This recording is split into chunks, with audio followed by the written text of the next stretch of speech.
आणि म्हणून जेव्हा कोणतरी हरामखोर आपल्याला विचारतो अजून किती वर्ष आरक्षण पाहिजे, छाती ठोकपणे त्याला म्हणा की हरामखोरा, जोपर्यंत तुमचा जातीवाद बंद होत नाही तोपर्यंत आम्ही आरक्षण तर नसतो सोडत.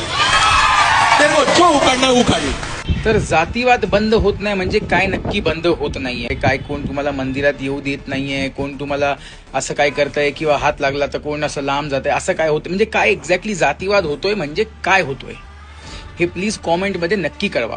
का फक्त असं आहे जोपर्यंत तुम्ही कुठच्या मंचावर जाऊन ओरडत नाहीत की नाही जातीवाद होतोय तोपर्यंत जातीवाद हा कधीच भारतातून जाणार नाही, जोपर्यंत तुमच्यासारखी लोक मंचावर येऊन हे आंदोलनं करत राहतील जातीवाद होतोय. तर जातीवाद म्हणजे काय? दुसऱ्याला हीनता दाखवण्याची ही एक भावना आहे, बरोबर आहे? हीनता, तुम्ही माझ्यापेक्षा कमी श्रेष्ठ आहात किंवा तुम्ही माझ्यापेक्षा कमी आहात.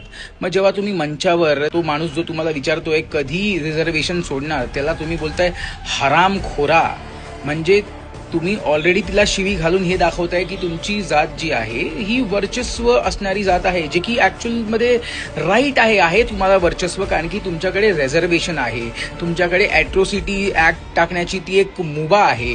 तर तुमच्याकडे सर्व पॉवर्स आहेत ज्या ओपन कॅटेगरीकडे नाही आहेत, म्हणून तुमची जात ऑलरेडी आता गव्हर्नमेंटच्या हिशोबाने, लॉच्या हिशोबाने, संविधानाच्या हिशोबाने वर्चस्व असलेली जात आहे.